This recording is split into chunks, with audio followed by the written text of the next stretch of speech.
Gig workers or people who work on an individual basis, I think, and it's been expressed before by David Weil that he wants to change the dynamics of how franchises operate. Mm. And let's pull up, maybe you could pull back my article Okay. About the joint employer rule. So franchising is part of the freelance economy. I think people don't recognize that. And I've had to learn and familiarize myself a little bit with how they would be affected by these misclassification or reclassification laws, and how the people work with these conglomerates. So let's say like a McDonald's or a Five Guys or Sonic or something of that nature. And so these companies have franchisors who they work with, but these franchisors act kind of independently. Yes, you're communicating and obviously pushing the products or the services of these big businesses, but you kind of operate a little differently or independently of, let's say, the big bosses, the corporation, but you're still carrying out their mission statement. And so David Weil wants to kind of look back to what he implemented, his administrative interpretation from 2015, to make it harder for franchises to operate. And I'm going to pull back from my article quickly to read this, so I'm not putting any misinformation. Well, I can. How about I'll read your fantastic words here from Oh your yeah, you go for article. it. Go for it. So for anyone listening, so you wrote, aside from tanking the gig economy, Weil would also seek to undermine franchise businesses further by expanding the definition of a joint employer under the FLSA to include operations who have indirect control over their employees.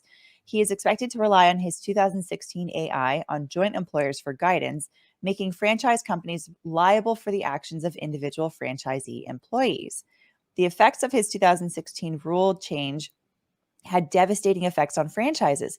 Between 2016 and 2018, these businesses paid $33.3 billion a year in costs, lost 376,000 jobs, and witnessed a 93% increase in joint employer lawsuits filed against them. That's huge. Yeah, that is not getting massive. discussed. But wait, there's more. This is actually what you wrote. That's not from me. In 2016, Weil promulgated an expansion of DOL's white-collar overtime rule that extended mandatory pay to 4.2 million workers.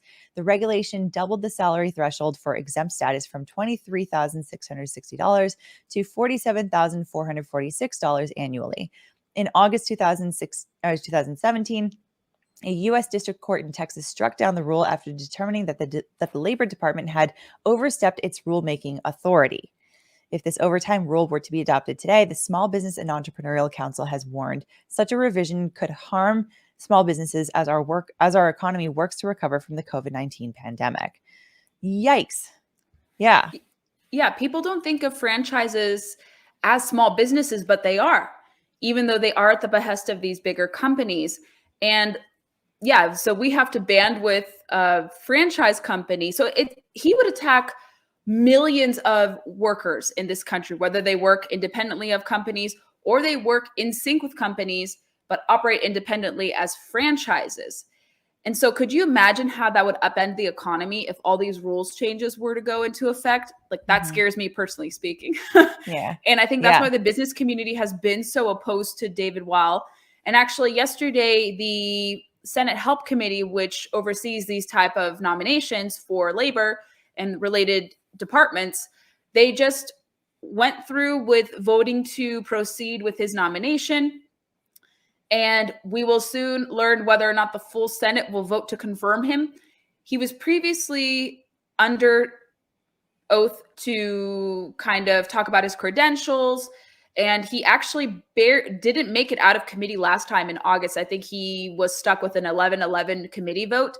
So his nomination was stalled, and then they renominated him. And now it seems like he will go up for a full Senate vote. I don't know what the timeline is for that yet.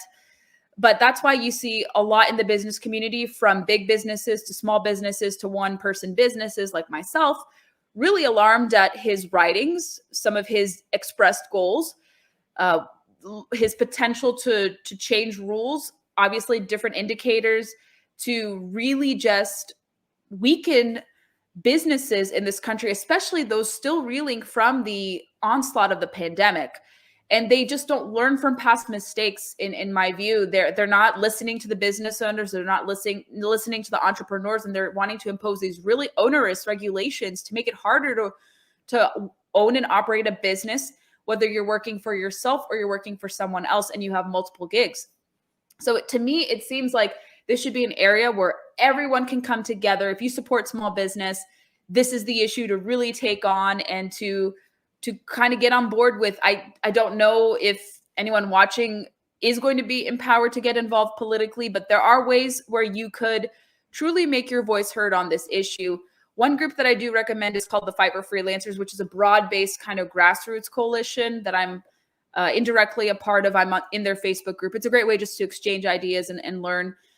Oh gosh, they're wonderful organizations. Like I said, Independent Women's Forum is really on the cutting edge supporting freelancers. There's Americans for Tax Reform. There's also the the Institute for the American Worker is a phenomenal free market labor rights organization.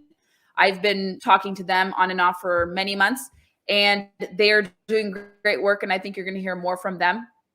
And there's just many ways to get involved, and I can happily share some tips and suggestions for how to get involved and for how to fight for freelancers.